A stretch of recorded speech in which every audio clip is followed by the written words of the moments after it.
on how the whole workshop is organized.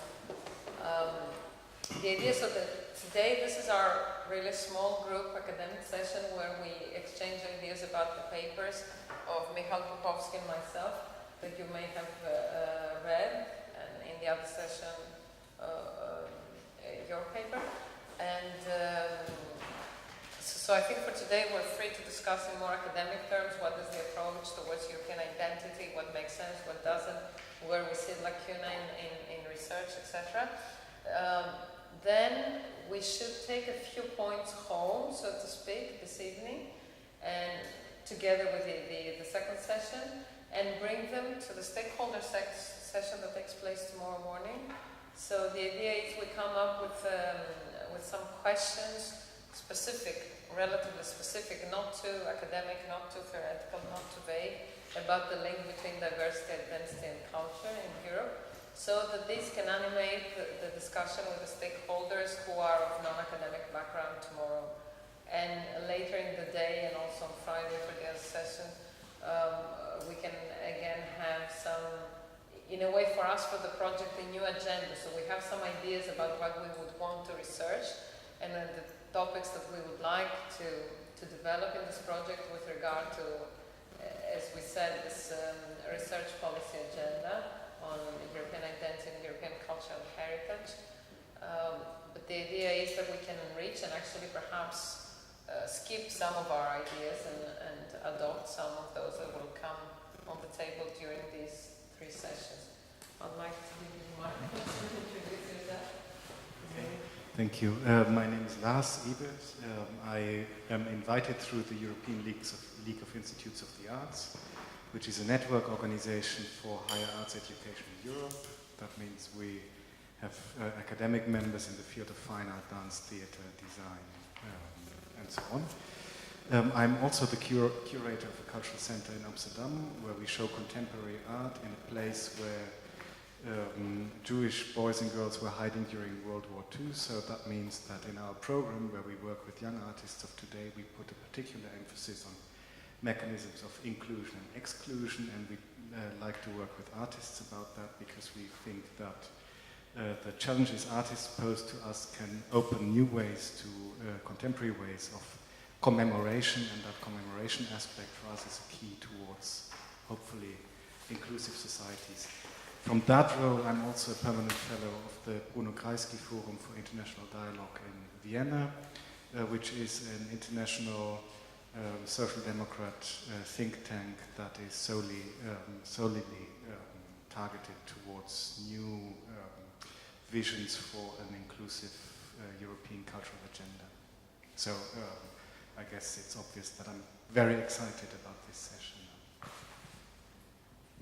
Hello, my name is Alice Best and I'll be taking the minutes for this session. I'm Rocío Nogales and I am part of the team of the University of Barcelona, and I'll be acting as the mediator, which is a scary word, between the academics and the stakeholders, so I hope not to deceive any of them. You will not. Jean-Louis Fabiani, I'm a sociologist of culture, I would say, to put it simply. So I've worked in large quantitative surveys in the last 40 years. I started with a big survey of the public of the Centre Pompidou in the 70s when it opened.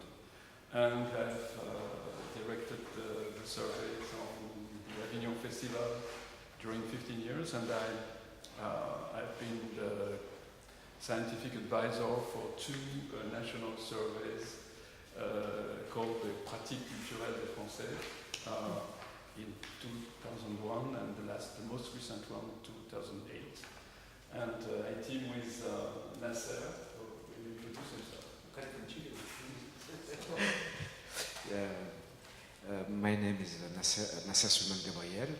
I work about the political sociology of culture and the role of the minority with the cultural practice and political discourse. I'm working about Islam in Europe and the situation of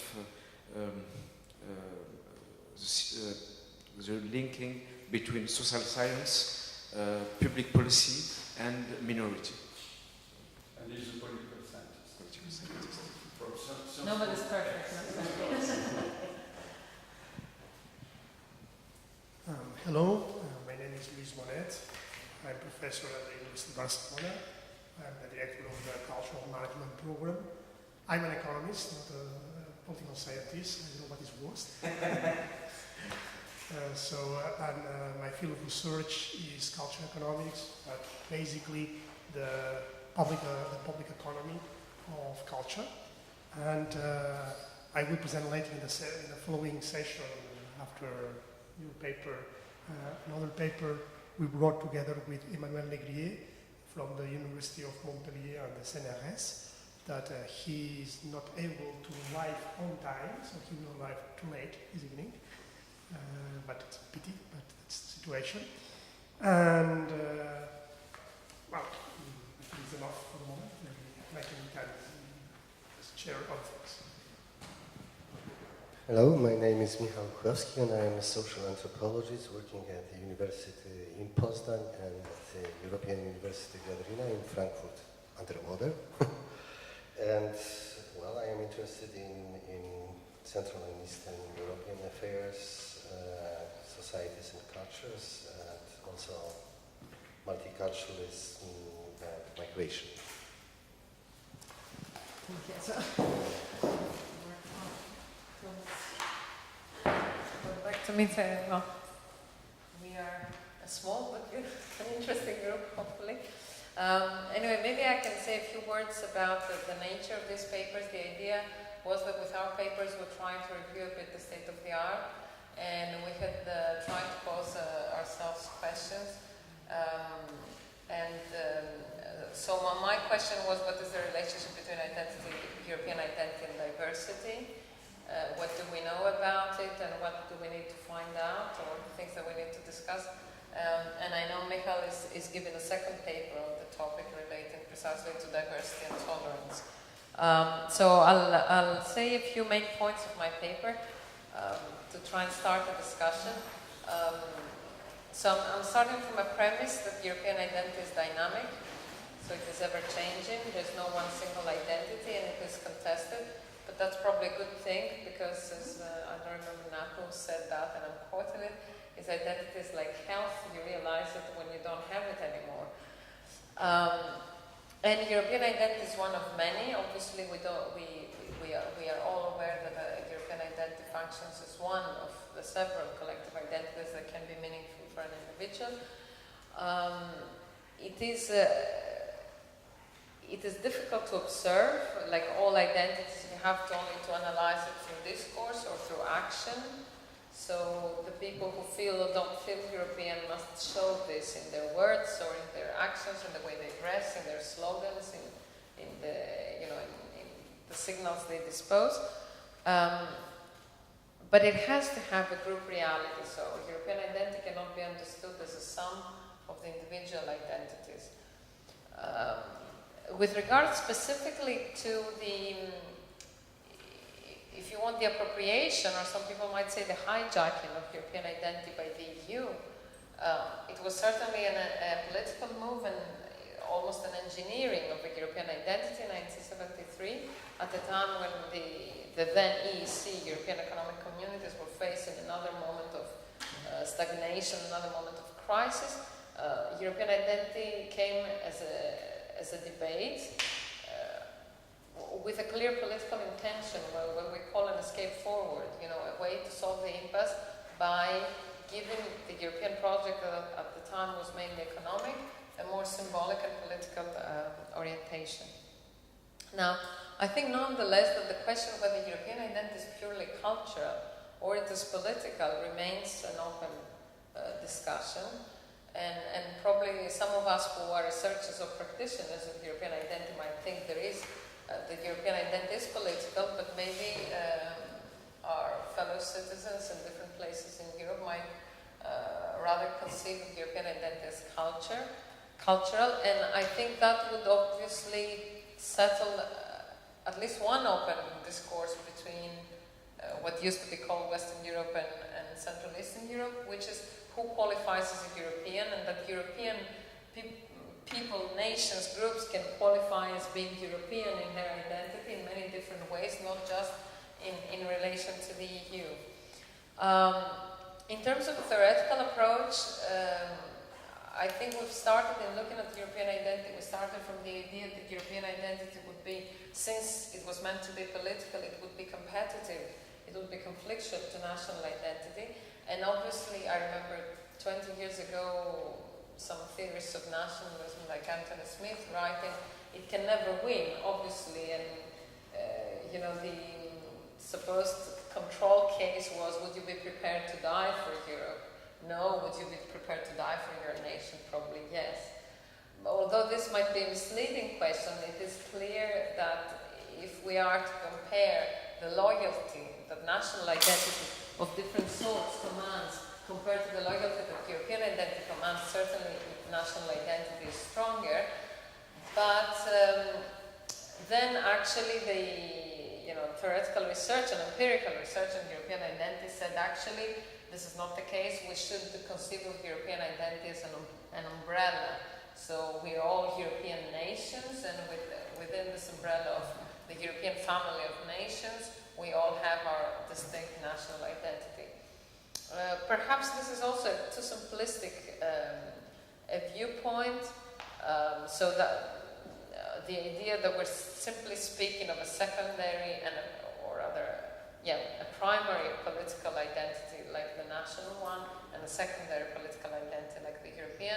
And maybe what we should look at, and I think a lot of recent research has looked at with regard to European identities, the idea of entanglement. So there's something European in everything national, and there's something national in everything European. Or in other words, what has been documented, at least in a couple of books that I'm aware of, is that you have different views and visions of what it means to be European in different nations. And at the same time, when you try to analyze critically the discourses of nationhood and, where do we come from and where do we go in different European nations, there are different elements of Europeanness. They can be contested, they can be negative, there can be a denial, there can be, if you want, a revendication that I am European despite of this and that, but they are an element. I think we might say, really, this view of entanglement is probably the state of the art today. What we see emerging both in research but also in politics, and I think it's most interesting for discussion, is the idea that the European identity becomes instrumental in a very particular way for small nations without their own states. And obviously the place we're in is the obvious example, Catalonia, but also Scotland. So somehow both the symbolic and the political struggle for full or advanced autonomy and independence from the nation state that is perceived, or from actually a multinational state, because both Spain and the UK are explicitly multinational states, but the independence from those passes by the belonging to this wider European identity, and that makes it both politically and institutionally easier or feasible, and at the same time it makes it symbolically more meaningful, because otherwise maybe one would think we're getting to a narcissism of small differences. So the Scots have to have their own nation, and the Catalans, and then every ethnic group would want to have their own nation. So in a way, Europe offers the arena where to ask for your independence. It offers an institutional backing of where you belong. It offers a symbolic reference. So I don't need to pass by Spanish national identity to say I'm a Catalan and I'm a European. And I think this is really an interesting point. Of course, again, it raises the issue. So European identity is quintessentially political. And second, European identity, is it instrumental, necessary, or could we conceive of an attachment to European identity that has no secondary objectives? Now, of course, if we can further, we can make this discussion a bit more complex if we put here the question of cultural content. Actually, my own view for collective identities, particularly for national identities, but I think in this sense also for European identities, that identity is constructed in interaction. So there is a certain cultural content. Identity cannot be made out of nothing. It cannot be fully politically engineered. And we can think of a few attempts. One that comes to my mind is the case of the Northern League in Italy, where a supposedly regional nationalist party has tried to create a strong regional national identity, but it has failed because this identity, there was not enough cultural material to create it. So not that it was not enough cultural material in general, but there was not enough unity in that cultural material that would allow for the process of identity construction. At the same time, obviously, identity is constituted in interaction with other groups, both internal others and external others. So in that sense, when we get to discuss what is European identity, I think at the global level, Europe becomes certainly meaningful, and a lot of talk today is about the position of Europe in the world. So European identity becomes meaningful when you go to other continents, and it even becomes meaningful when you discuss, for instance, the climate change. It becomes meaningful when you discuss human rights or the capital punishment. We can clearly say, oh, this is a European cultural orientation, and it is contrasted to other countries and other continents. But at the same time, I think that there is a problem that to the extent that European identity is somehow uncertain of what it is beyond a collection of national identities, there is a risk that this European identity in terms of its cultural content is nothing much but a collection of national cultural contents. And in many cultural histories of Europe and its various isms, from cultural currents like realism or Dadaism to ideological currents like Marxism or socialism or neoliberalism for that matter,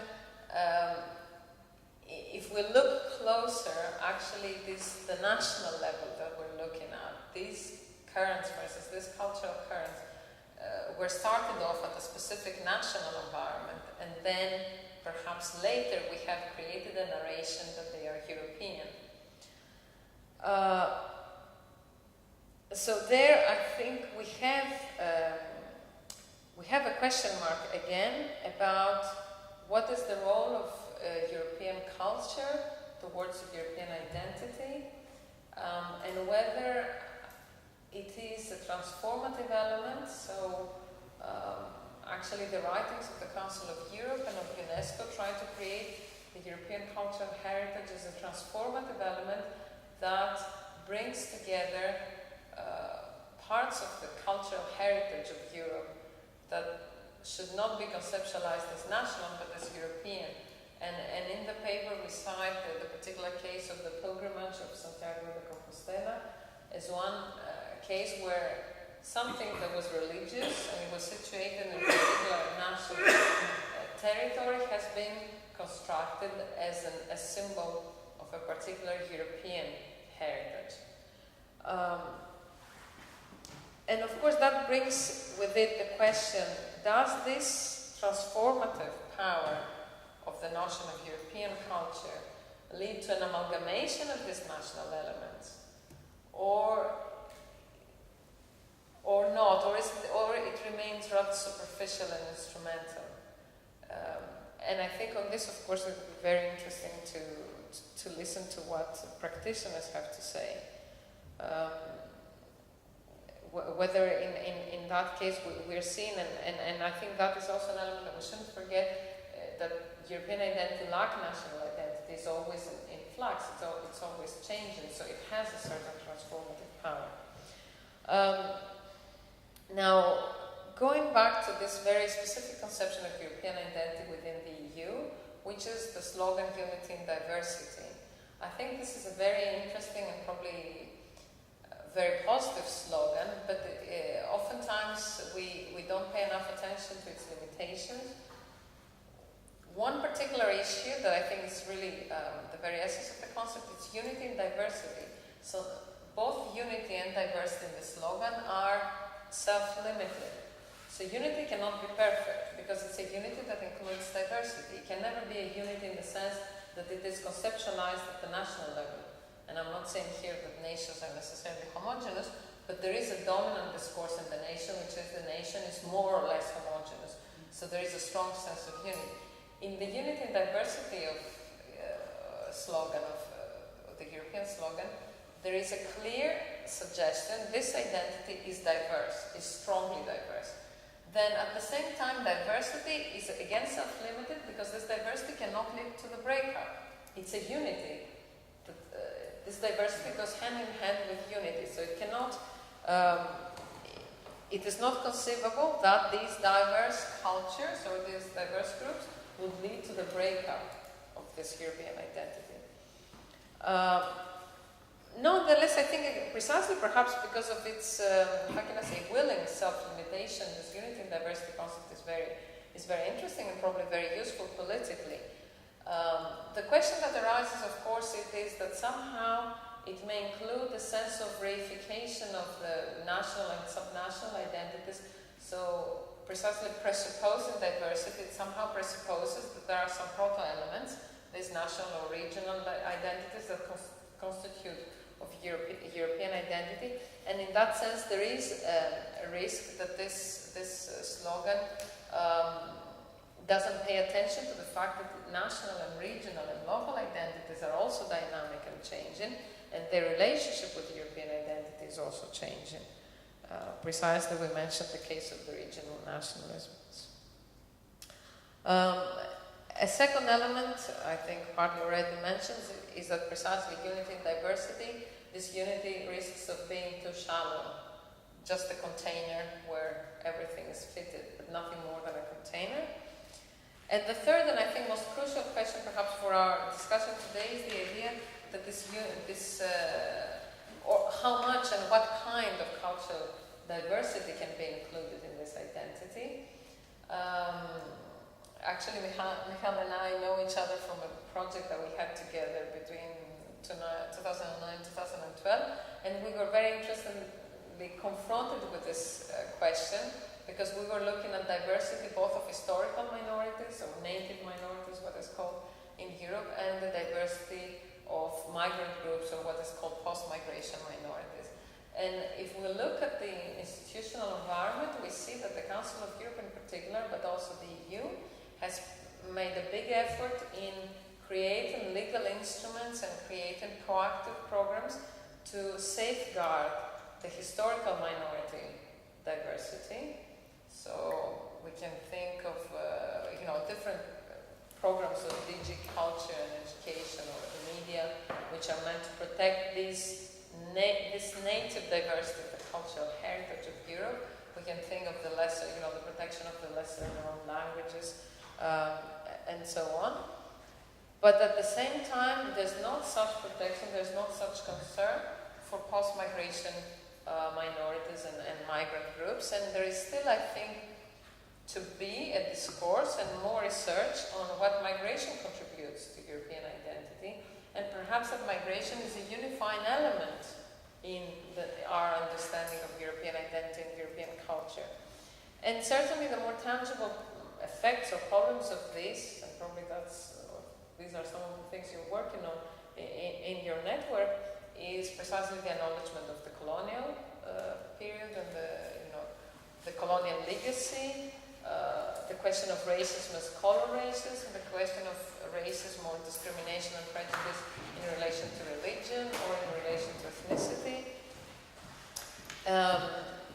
And I would say even among historical minorities, as we know, some minorities, particularly those that are so-called national minorities in legal terms, are more protected, while other minorities, the quintessentially European minority of the Roma, is somehow less, it may be legally protected, but in our conception of what is the European cultural heritage, they certainly don't occupy a very central position. Concluding my short intervention, I would like also to propose for a discussion that we might conceive of our own escape forward in our discussion of European identity, and thinking of identity as a device rather than trying to conceive of its substance and its cultural content and its meaning for people, but rather see it as a device that can be used to do things. So perhaps it makes more sense in looking at how European identity is used to discuss native minorities, how it is used to discuss migration populations, how it is used to discuss human rights or anti-discrimination, how it is used, because actually in the case of regional nationalisms, I think interestingly, references to European identity and European culture are used on both sides.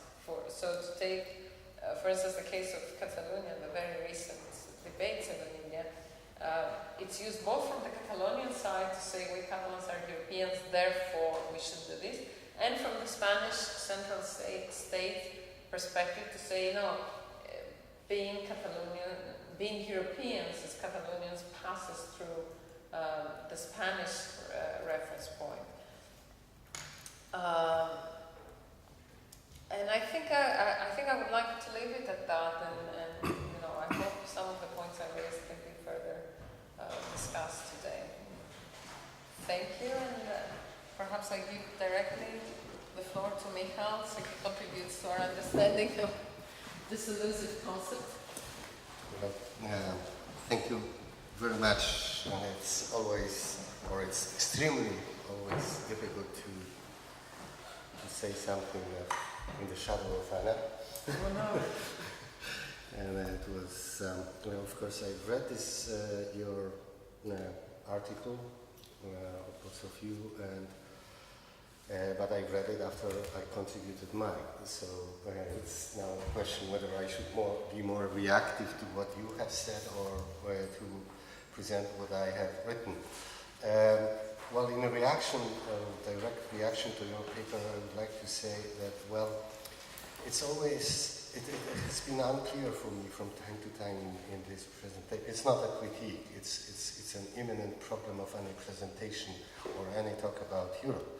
Do we talk about the EU or do we talk about Europe? Yeah, because now, let's say, Ukrainians who are outside the EU, they say we are Europeans in contrast to, and this is this constant game that goes on, and which started, long ago, but also, it was Kundera in the 1970s, claiming that former communist countries were part of Europe and European tradition, in contrast to the Russian Soviet Empire.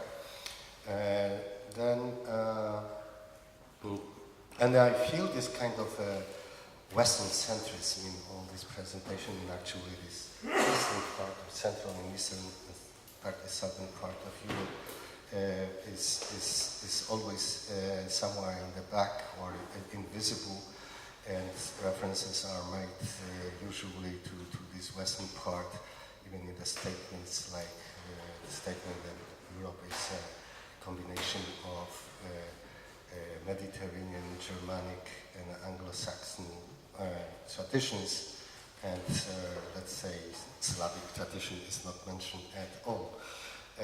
This is my view from this ethnocentric view, let's say. And then there is the question of normative and actual, European culture. Yeah? And that there is always a challenge how to talk about them, that, we would like to see this, and the EU has these laws, passed these laws that should promote something that we desire, and actually people do something different. Yeah, and also these normative statements are very often manipulated and appear in the context that I will try to present very shortly, also in a minute. In that sense, also, we can say that nationalism, which very often is a threat to the European values that we would like to promote, or elites would like to promote, is also a European heritage, and it was invented in Europe in a sense. What I have written in my presentation is about mostly about Poland, because I was asked to write about Central and Eastern Europe, which is a difficult task because the situation is different in different countries, and the first-hand material I have at hand, I have is about this, and this is as specific as any case. The problem that I tackled was a treatment or attitude toward Muslims in the country where Muslims are almost absent, virtually absent, and it is the problem of inclusion and exclusion. Yeah, for the people who can qualify as the Pole or the European, and who can be tolerated and who cannot. And well, to make a bit more long story short, I would say that in the case of Poland, it had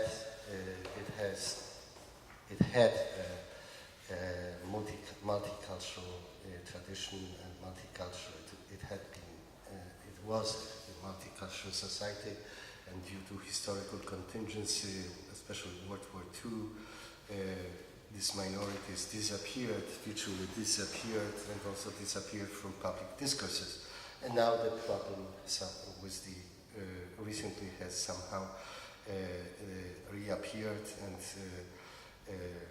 because also most recently of the current, the so-called migration crisis.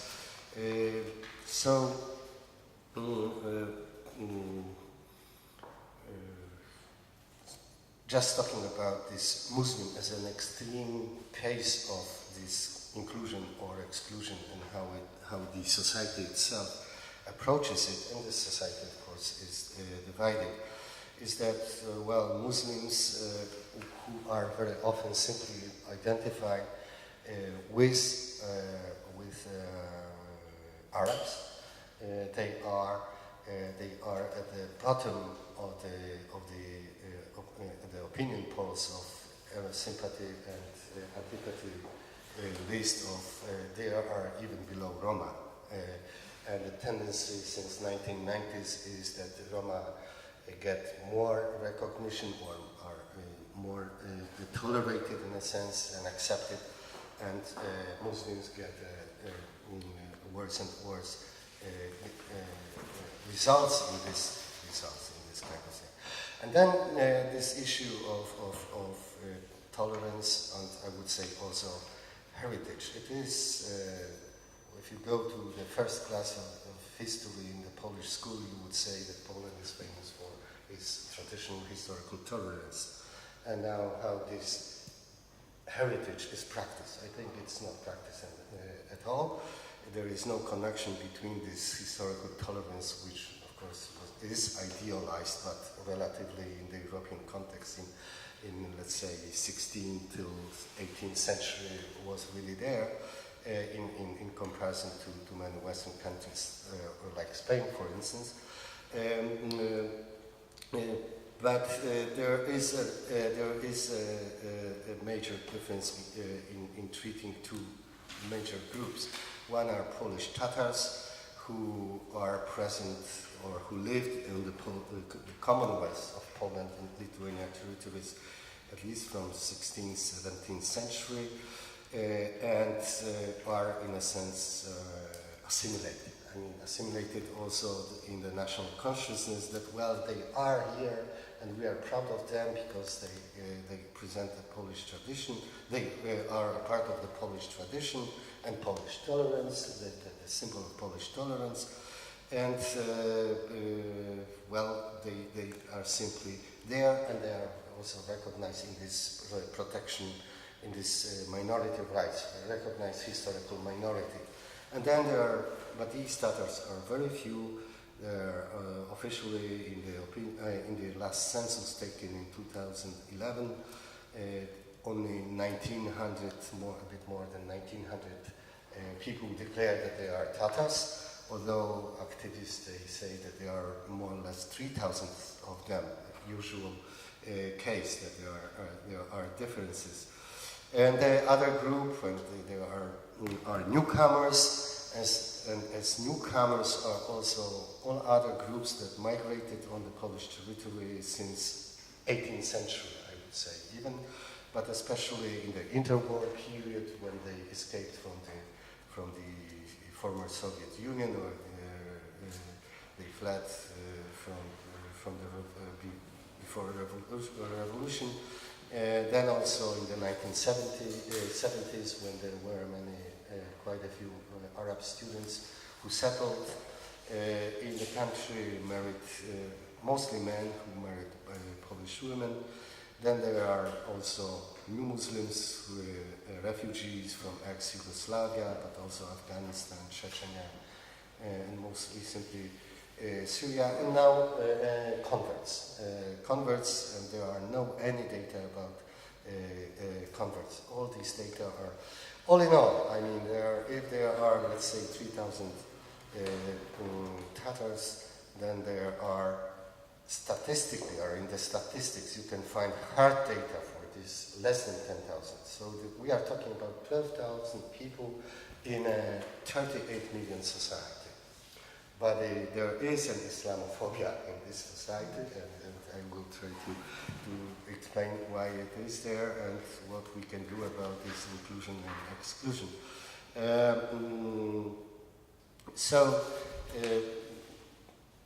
Well, I don't know, I will skip as much as possible from this. And let me get to the point. I mean, even before this current crisis, which raised public debates and protest against immigrants that can endanger our tradition and Polishness and the Europe itself. And actually, this European culture notion is used by these nationalists, yeah? That this is our European tradition, this is Christianity, and Poland is a part of this European tradition, and now these Muslims, they endanger our future, and we don't want our grandchildren to be Muslims, because this leads to something that is called very often and publicly Arabo-Europe, and Arabic Europe, and things like this. Well, I analyzed two cases just, and I am not including very much this most recent debates, but I will focus on one, which is an artistic project called Minaret by Joanna Rajkowska, quite famous artist, in Poznań. So it is this kind of first-hand ethnographic data. She wanted to make this artistic installation by changing a relatively small old chimney into a minaret.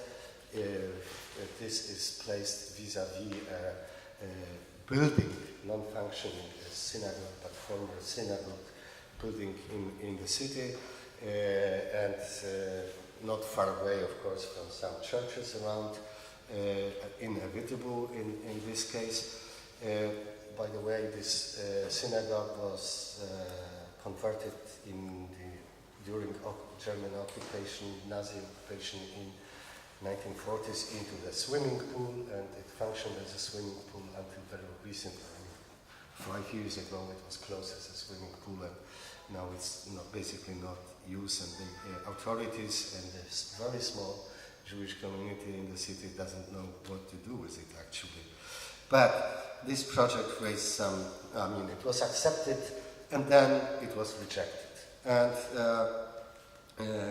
because there was a kind of a contradance with the city authorities, Rajkowska, the artist, her aim was clear. She wrote the I want to force us to talk about problems which were silent. We are silent about Islam, the position of women in that culture, about religion, about living with Muslims. I want to broaden Poznan's perspective.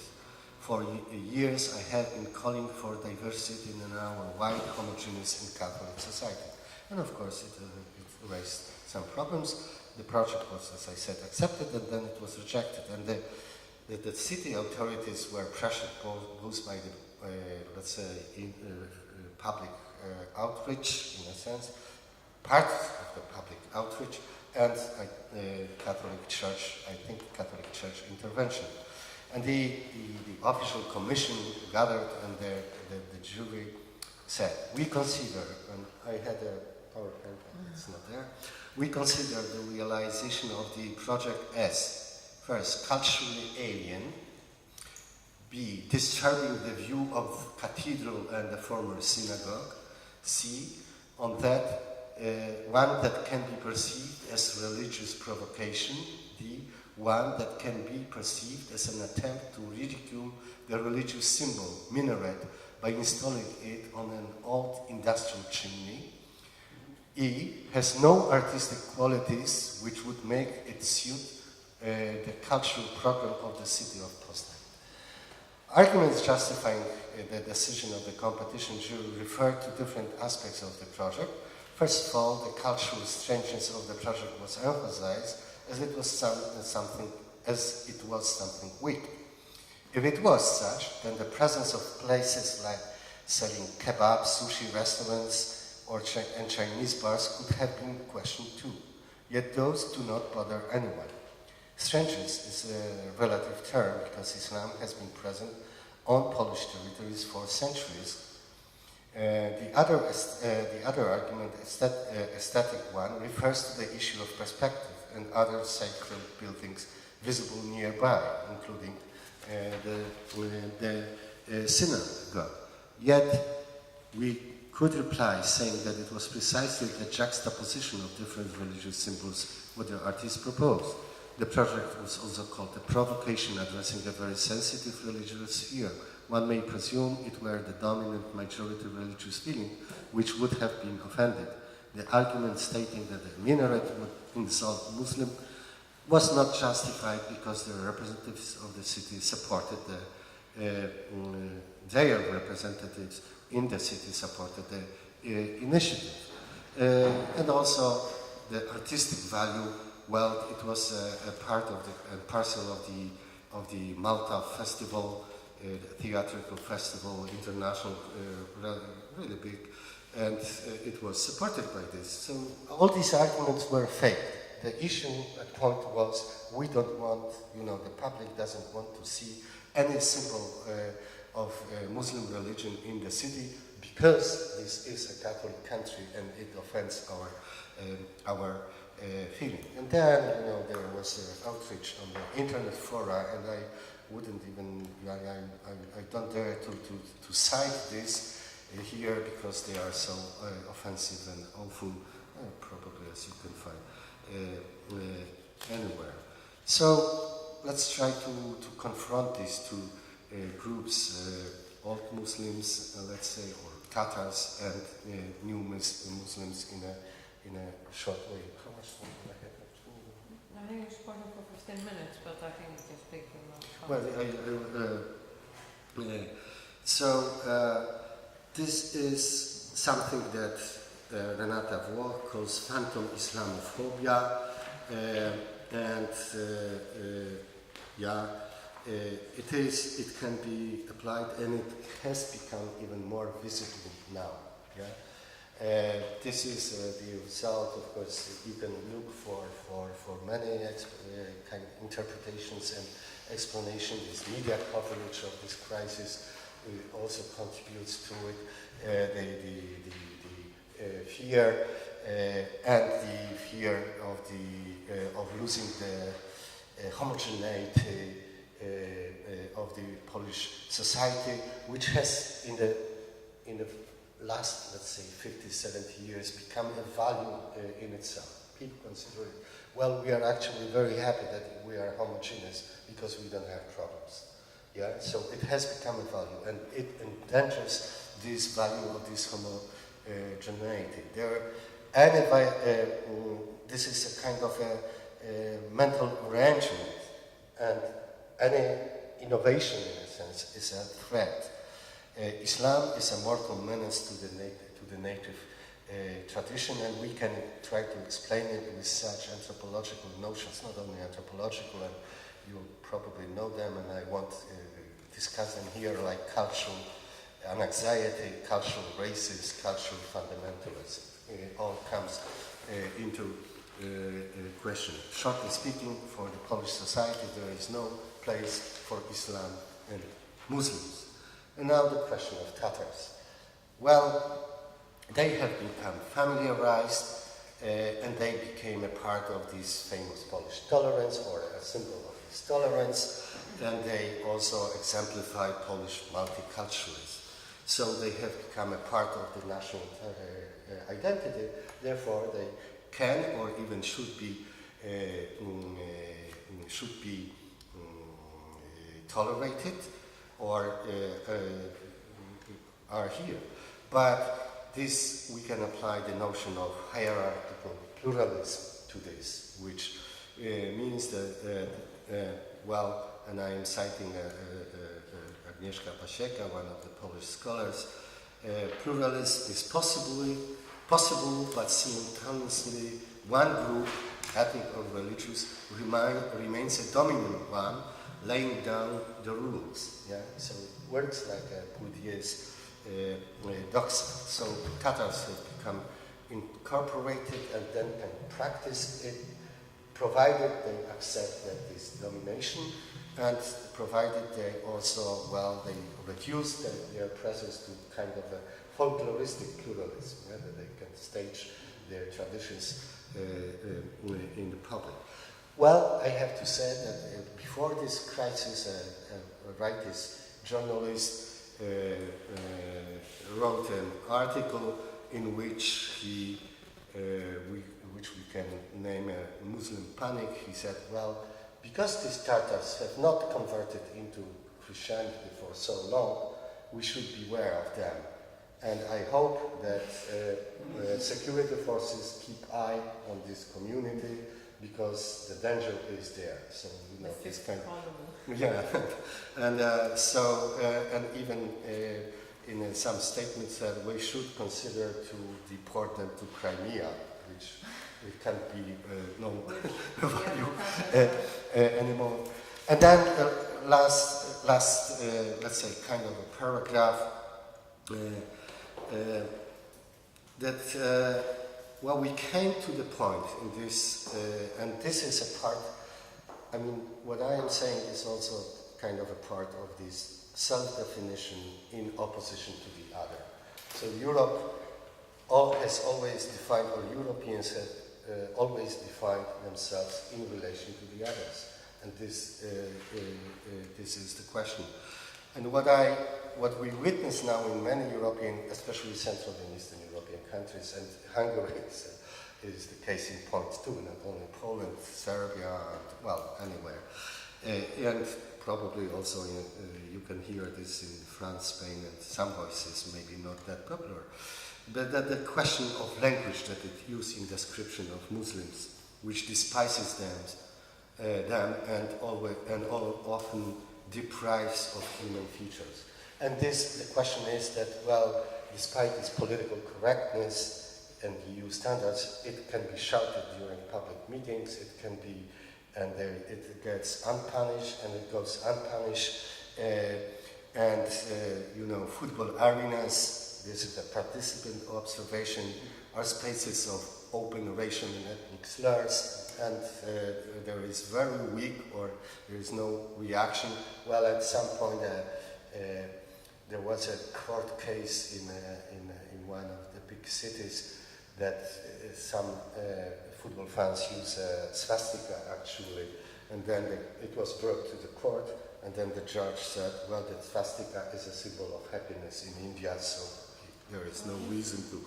Well, if you have persecutors thinking in this way, there is a problem, I think.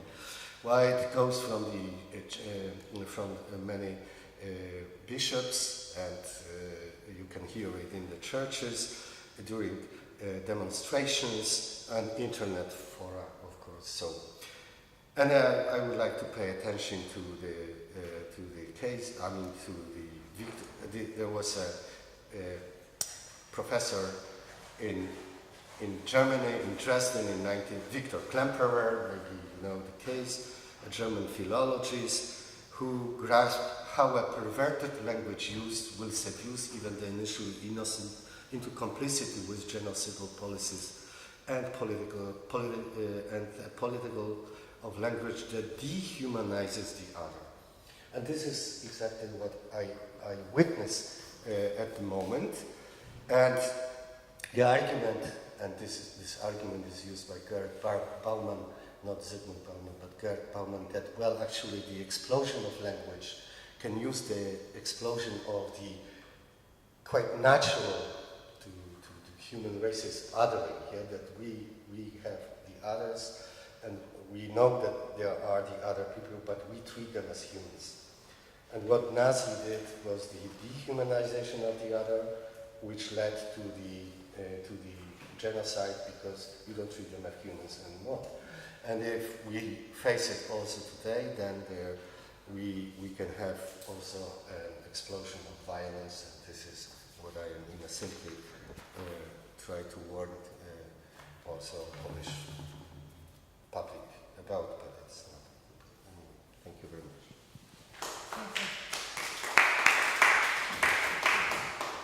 Oh, thank you, Michal.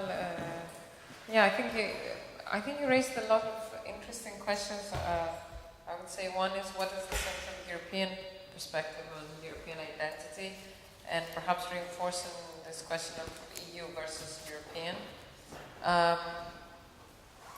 How does this view relate to Muslims as native Muslims or migrants? And I think what you said about hierarchical pluralism, in the case of Tatars in Poland, but perhaps this is what we have in Europe too.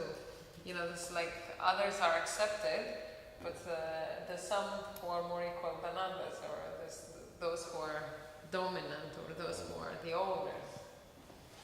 But let me then give the floor to others for comments and questions.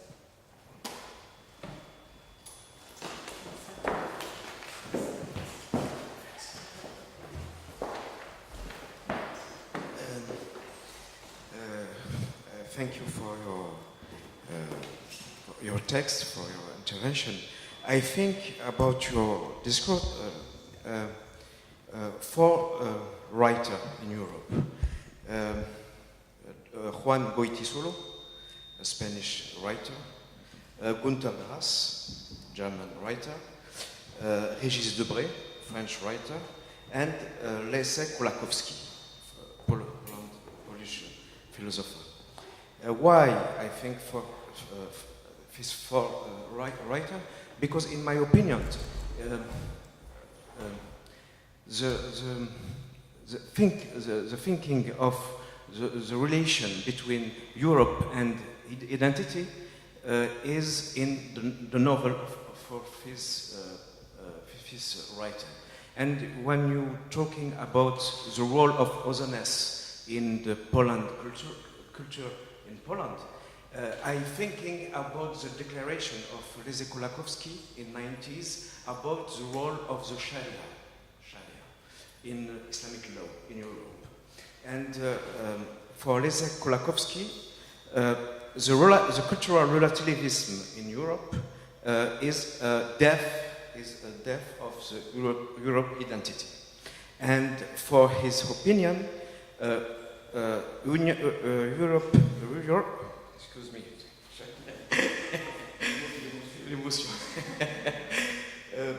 the role of Europe is not to forget her identity, and the role of Europe is to keep history, to keep heritage, and refuse cultural relativism. And in my opinion, it's the beginning of the debate about the heritage.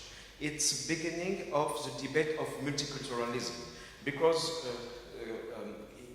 they have a linking between the working of Leszek Kolakowski and the linking and the work of someone, another philosopher in United States, is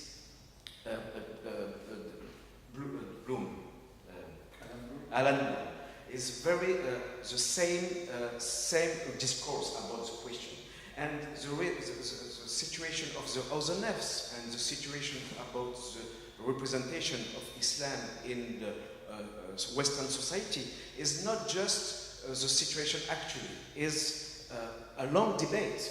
You have perfectly talking about this question about the religion, about the role of the immigrant, and it's a long debate about the role of what kind of transmission have Europe, what kind of discourse of history have Europe, and different intellectual talking about this question. You have perfectly talking. Günter Grass and his book, for example, the Tombour, explain Europe identity was dead, in fact, because you have the Shoah, you have Nazism, and after you can talking about Europe identity, but he was very pessimistic point of view. Same case, Regis Debray. For here, you have the myth of post-national identity is Europe, and you don't have Europe identity actually. Is more actually Europe identity is a bureaucratic identity. It's not a really identity. It's a debate. But in my opinion, the question of the writer about the construction of the science of otherness is very important about what you do. And the question of the role of Islam about the society and Central Europe is very symptomatic about the question. The discourse actually about the reaction of Central Europe about immigrants in New France or Poland or Czechia are very conservative. They don't understand this reason. But in France and Western Europe, they have a gap with the role of Europe identity in the Central Europe. There was a big gap because one side you have multiculturalism, which I will tell, and one other side you have other experience of otherness. And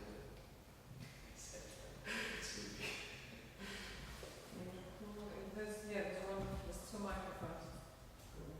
No, I don't have to. I was just trying to check. So who's... Thank you for your presentation. It was very exciting, and they are complementary. It's very interesting. I would like to, because of course Nasser talked about Regis Debray, and he's among many the many people I call entrepreneurs of pessimism, and who are very now successful in Europe. But of course, what Anna showed, of course, maybe a little bit abstractly, she used the word 2 or 3 times at least, the dynamics. And of course, this sort of empty frame, even it's vague, has produced a lot of effects in the last 50 years or so. And of course, the emergence of these new types of regio-nationalisms is a case in point. But for a lot of other issues, this frame can be used productively by different categories of citizens, and maybe by migrant or native from minorities. I don't know, but this is, a sort of potentially productive space, and we should not forget it, because of course the ideological dominance now is about pessimism, the end of Europe, and in 3 months it will have disappeared, and so on. And if you live, one lives, I don't live permanently in France, but in France it's the feeling that everybody has, it's the end of Europe, it's the end of the world, and so on and so forth. So I think that what you said and what you wrote is about this potential of this new frame, and there is a productivity, of course, that is very complicated to grasp, because of course there is what you say in simple words.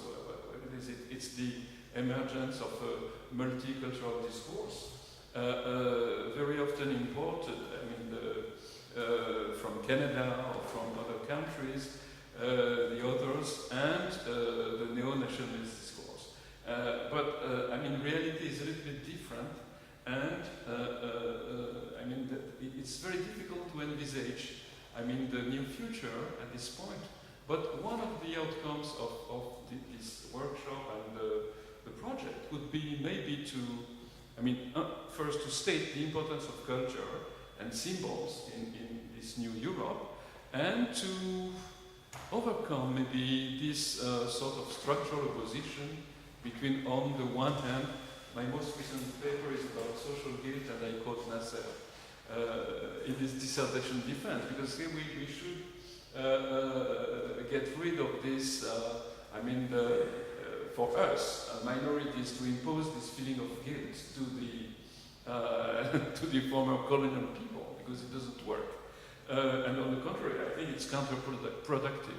But the question is how to, I mean, make more concrete these dynamics that you describe.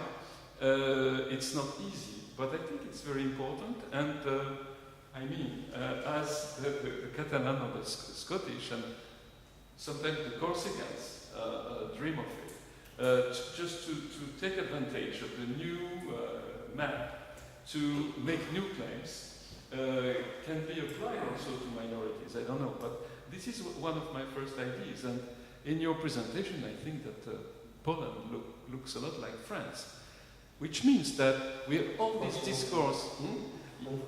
Yeah, but you know, the common discourse now is these people in Central Europe, especially in Hungary, are hostile to the migrants or to the refugees because they have not seen black people, you know, or Arabs, and they say the black in Szeged or in the Syrian border, the blacks, okay, and we bring disease, and so this very crude vision of the other.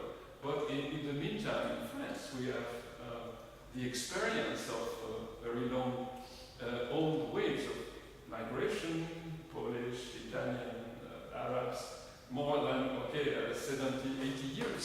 And we live in a multicultural society and deny it all the time. So it's not so different. So this sort of ecological explanation doesn't work. But because we are with people dealing with culture, concretely with cultural issues, your example about the minaret was very interesting. How art can play a role in this redefinition of, symbols and the use of symbols. Because it's all about this sort of cultural war about symbols. The scarf, the veil, the burqa, and all the minaret, and so on. And very small things, most of the time, objects, micro objects that trigger huge waves of hatred. Thank you, Jean-Louis. I think Luis had asked for the floor, and then.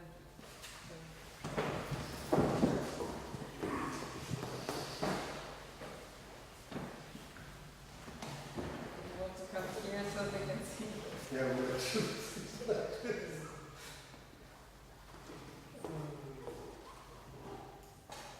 well, I think that all the topics you raised are very interesting. And I was trying to compare the issue of Europe with the issue of the construction of nation states identities 200 years ago. I think it's not so different. I think we can do some parallelisms in relation to what was the needs at this moment, what were the tensions all over the next century. So maybe we can learn something from the history of the construction, sometimes the failure, or the semi-failure, or some nation states. So I think that in a way, there were inequality in social and political terms. And this inequality, we have to think on in which way it's legitimated, and who is or what kind of groups benefits from this inequality, what kind of contradictions, because sometimes you are looking for some benefits, but you accept also some negative effects. So how the dealing with these contradictions used to be in the construction of the nation states. And so I think the construction... So you're asking who benefits from the new situation? Both. So I think that I can explain with some examples, maybe it will be more clear. Because I'm just at this moment constructing ideas, and maybe I'm not... Who benefits from the European identity construction? No, excuse me, I'm not talking about yet on European construction. I'm talking about 200 years ago, when the nation states began to be constructed. Because I want to use a parallelism between the situation there and the situation today, and the contradictions of the process, because I think maybe we can learn something from this historical process. Of course, it's difficult to use this example, because there are many examples of construction of nation states in Europe. For instance, 200 years ago, many countries in the southeastern part of Europe were part of the Ottoman Empire. So of course, I'm just doing a very simplification of this very long period of history. I try to explain this because I think we can learn from this example. So, for me it's important to say the 19th century was a century of very strong tension. Tension between traditionalism and modernism, tension between rich people and poor people in a moment that capitalism was very, very hard and sometimes very violent. Tension between educated people who try to preserve their culture as a high culture, even to not educated people and the value of popular culture. So these things I think are quite useful if we think in the situation today, because why nation states try to homogenize societies? For the legitimation of these democratic states, in the moment that the kings were not anymore legitimated by God, so was democracy. So the need for a uniform nation to legitimate the democratic power. And this is linked to what you said before about citizens with full citizenship and people without this full citizenship. In a way, during the 19th century, this was the case. Who had the right to vote? First of all, only rich men. Later, all the men. Finally, men and women. But this was a process of legitimating who was the ones able to have full citizenship. And that was, I'm just using the example of right to vote or not right to vote, but we can go farther on this, who had the right for many, many decades. Only a very few women had the right to have higher education. So in a way, they were not full citizenship. And in some ways, we can use this example and try to analyze today's situation with the immigrant situation and some of the minorities. What is the situation? So I think that the tension, so the inequality, the social inequality, the political inequality, was used and we construct a system that hides some of this inequality. So, if we try to talk about the situation today, how do we build a national identity, or how do we build a European identity? What are the things that identify ourselves? If we are successful in building a new European cultural identity, we will solve part of the problems, like nation states solve the problems 150 years ago or 200 years ago. It was the same process.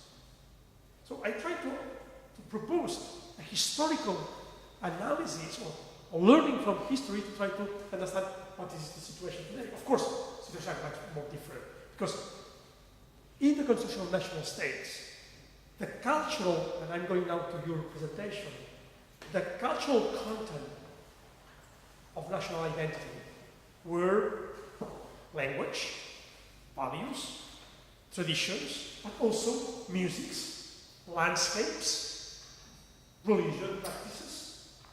So it was easier.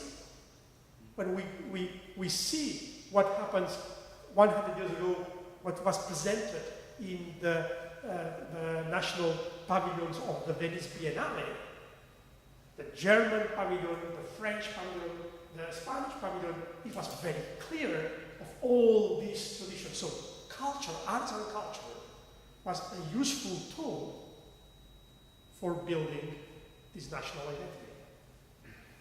But today, it's not, as it used to be, a useful tool, because our artists are much more individualistic, and they share values with artists of other parts of the world. So you go to the Biennale, and you are not able to see the difference between the pavilion of nation A to pavilion to nation B, like it used to be in 100 years ago.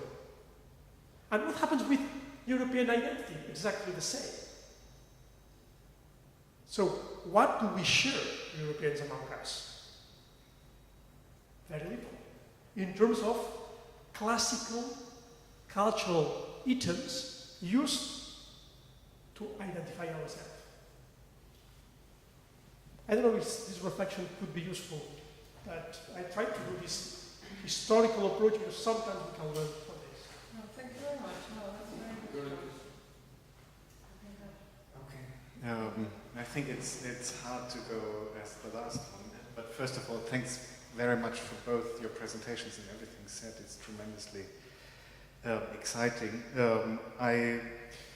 I get stuck a bit in this distinction between whether to approach it from the cultural angle or the political angle. And the cultural thing you mentioned also is, I think we get stuck as soon as we think in terms of Europe, and maybe thinking of a European identity is something very problematic, because if you ask youngsters now, they all identify with Beyoncé, but they do also in Africa or in Asia.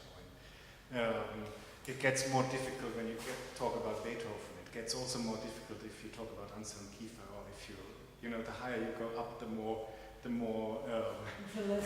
the less identification there is on a broader scale.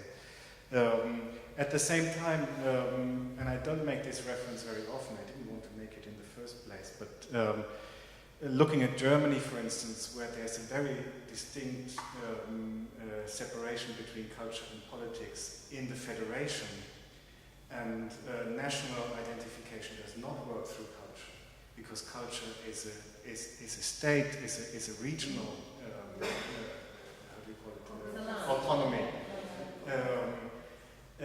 It led to that, I think you mentioned in your paper, that Habermasian kind of constitutional nationalism. But still, since a few years, I think football was the turning point. They flag the flag again and do feel German, whereas in their heart, the thing like language, food, music distinguishes the Bavarian from the Berlin. So I think that's maybe a model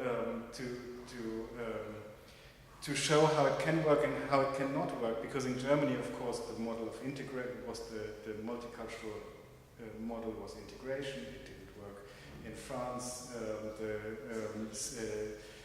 laïcité, me as a citizen being the only one that is looked at from the state. I can't identify with the group. I can only identify with La République. Hasn't really worked. In England, the multiculturalism, where groups were identified that got their own autonomy, it didn't really work. So I'm not sure whether we can compare the national identities with the European identities if we look for the solution, because it failed everywhere very recently, and Poland also. So I'm not sure whether it could be an idea to look at democracy and representation as being somewhere in between the political and the cultural realm, because that is something which is seen everywhere, that people don't feel represented anymore. Even the democratic systems don't. They fail to engage, create access and participation of the communities in a country, let alone in Europe. The European Parliament is seen as a lame duck. The European Commission, the second lame duck, and the Council is taking over, which leads to nationalism. So it's all that pessimistic thing you are sketching, whereas at the same time it's the big opportunity to see where the real change mechanisms are. And I think they are at a civil society level, they are bottom up, they are at the NGOs and at the institutions. So one thing is the representation I want to put on the agenda, the other one is the role of institutions. And it's good to think about cultural projects like the Minaret, but also if we look at the institutions that shape identity, like in Poland, the Polin Museum of the History of the Polish Jews. It's fantastic, gorgeous, it has a big role as a change maker, but it's so nationalistic. It's all Polish glory if you walk through it. It's the same in Amsterdam now, where I happen to live, with the Rijksmuseum, which is luckily again opened after years, but it's all Dutch glory. All of a sudden there's a room full of paintings about Waterloo, the Battle of Waterloo, for God's sake, and the role of William of Orange in this battle. I mean, these institutions should form a canon for us, should get things out of the archive that unify us and not separate us. And they fail, so there's an institutional failure, although I think there's the real change mechanism. It's not at the political level, and it's probably also not a popular culture, because I don't know, that's too vague, or we can't grasp it. But the institutions play it, and the NGOs and so on, they play an extremely important role, and there could be some policy or support formulated by this project. And maybe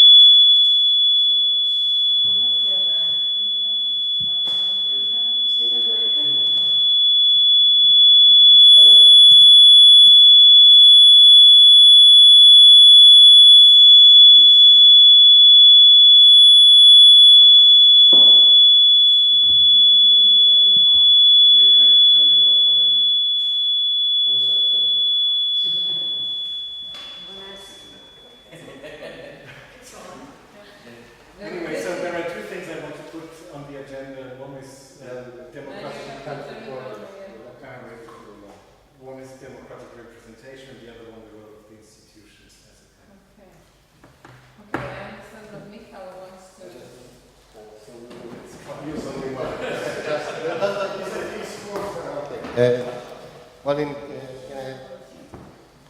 kind of a reaction to what has been said, yeah, I understand that. Well, and I think in relation also to what you have said and what Anna said, that actually we the Europeans, we look for some core values which can be treated not institutionally but by institutions or promoted by institutions. And one of these core values is the tradition of European, let's say, European relativism. Yeah? And this is what Leszek Kołakowski exactly wants to say. This is the essence of Europe, that Europe it is one of the European inventions. Then I am happy that you've mentioned at some point football, maybe in the other context. There are many elements of the popular culture that are not mentioned, have not been mentioned anywhere in this discussion or in the paper, that actually Europeanize people.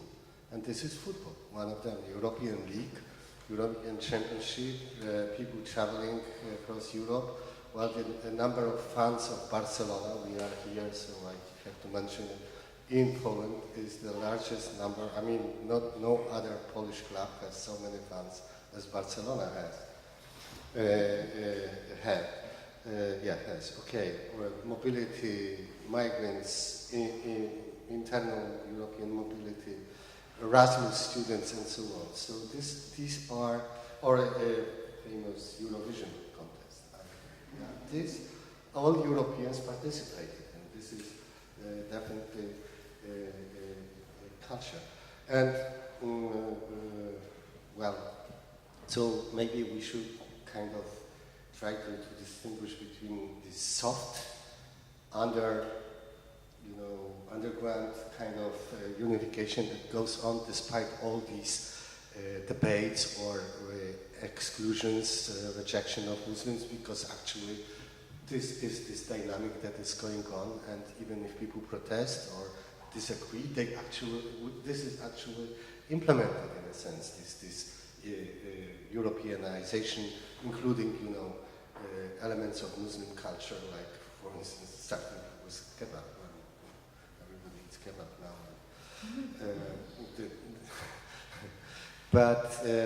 And always already changing, and this is very nice, but perhaps we should be aware that in this process there is always a relation of power.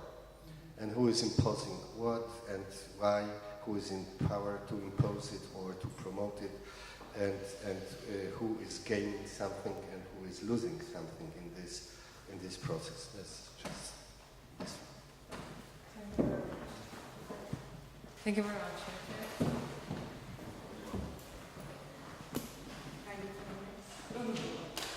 Okay, I just as a way of reacting to many of the things and so interesting things that have been said, one of the things that I was missing was actually the role of the elites.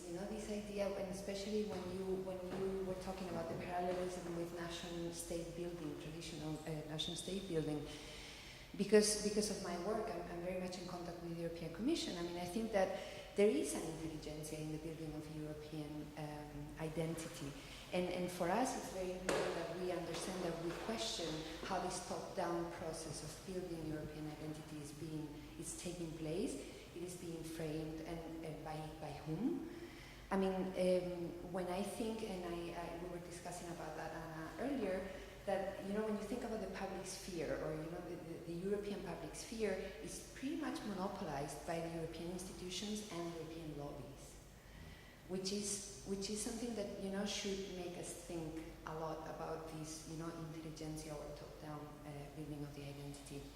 In connection to what Lars was saying, this new actor that it's being more explicitly articulated now. There are civil society organizations, and the way that civil society organizations are being articulated in economic activities that seek economic autonomy as a prior or as a prior state or a condition for political autonomy. And this is something that is embodied in the économie sociale et solidaire, the social solidarity economy in France, social and solidarity economy in Spain. And within this sort of community and bottom-up dynamics, you see appear a new type of artists and creators that are very much concerned with the transformative power of what they produce. And you see a lot of mobility also happening, very much informally, although there are some CSO, civil society organizations, that facilitate that. but there are some mobility schemes, informal and formal, happening so that you have artists creating and working, or at least problematizing that European identity, something that we didn't have before. I mean, it was much more in the institutional way that Louise was saying. And that was it. I mean, yeah, because I was also thinking about this idea that, dividing or separating so neatly or so clearly political and cultural identities. I mean, I think that it's just not possible. I mean, I think that we all agree that as long as you throw power in there, separating the two is just not possible. Can I ask a direct question to you? You spoke, and maybe you can have your question. You spoke of the transformative power of artists, artists who are interested not in their art from an aesthetic or self-expression perspective, but also as a transformative power. But how does this relate to Europe? Because that was our discussion before, that maybe I think what should be added in the discussion is that for many, Europe is probably just irrelevant. It's not that they feel European or non-European, it's not a question. And just to add to that, I'm glad you brought up the elites, and I'm totally with you that we should look at the role of the elites, but looking at the Netherlands, for instance, the elites did indeed fail, and they still don't represent the population of the countries. And I'm not only speaking about the migrants or the typical others like Muslims, Jews, blacks, but also not homosexuals and so on. Otherness as such is not incorporated in the elites, and they protect privileges. So breaking through privileges is a problem, because of course that power struggle is about protectionism of those who are in the driver's seat, and that's, I mean, you see that everywhere, not only in the Netherlands. Okay, from my experience, what the artists that I have known, that I have met, and whose work I followed in the context of a collective or a community endeavor, actually they do use the European identity in the instrumental way that you describe in your paper. I mean, it is a device for them to achieve something. So actually, for them, they use it.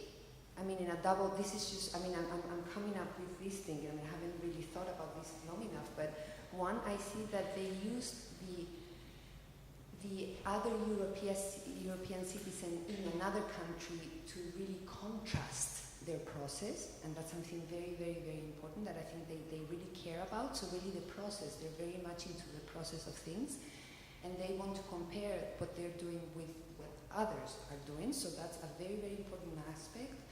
And then the second one is this idea, I mean, in a way it's an utopia, I mean, that's how, but they do refer to the supranational identity as a, how would I say that, as one that would be, where a more egalitarian society, where a more, where something that has been very hard to craft, but that has been consensuated upon, will be possible. They sort of give the national level, sometimes it's like a lost level, like there have been so many battles about it that it's not worth fighting that fight, and they go up to the European level. Does this make sense?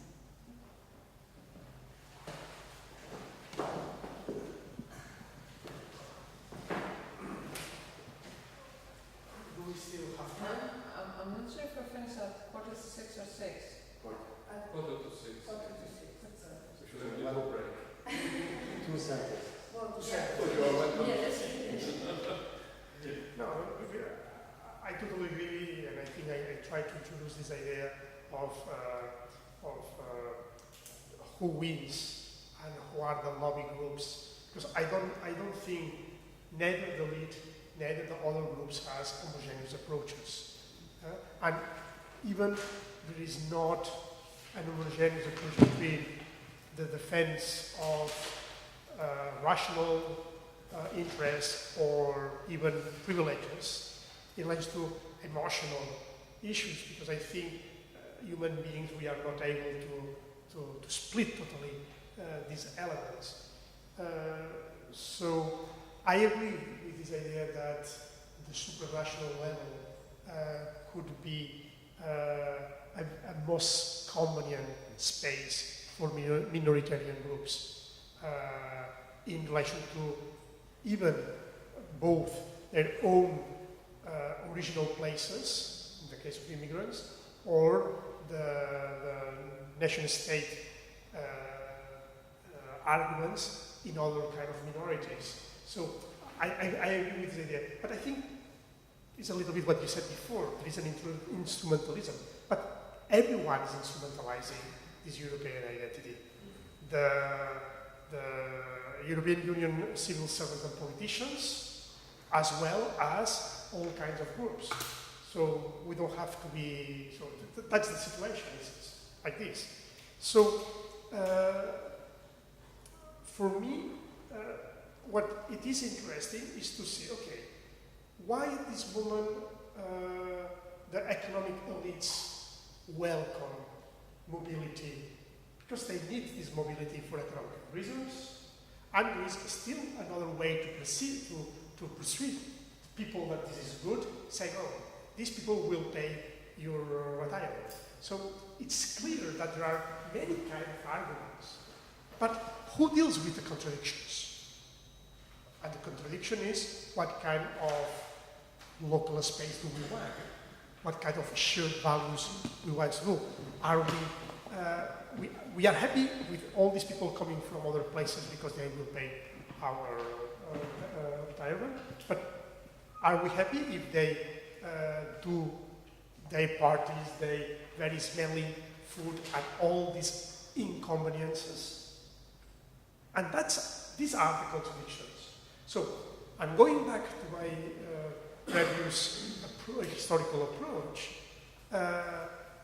The tensions that in many European countries existed in the 19th century were very well, were in some way managed through this cultural nationalism of nation states. At this time, education, as well as some wars and all the nationalism around these wars, etc., helped them to create this homogeneous society who, in a way, just deny the inequalities.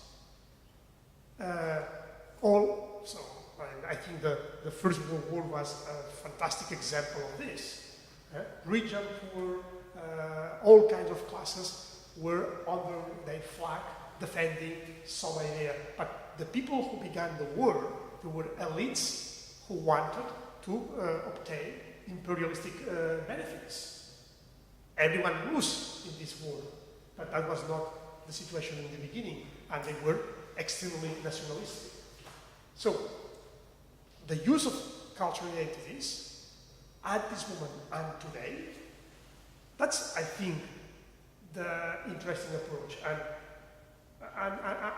analyzing this in a globalized situation where identities or national identities are much, as they're telling us that we have to stop. So national identities as well as European identities, what it means today. Because I think we share many levels of identity.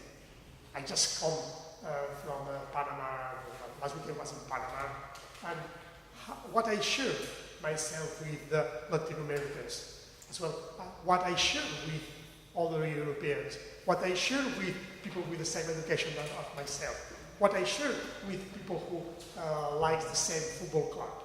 So they are not simple and symmetric identities, but many, and we use them. And most of them are instrumentalized in favor of several interests, rational and irrational. Actually, I think it's it's a good point to interrupt, and then I think we continue our discussion with the introduction by Nasser and Jean-Louis, and continue our collective reflection. Thank you very much.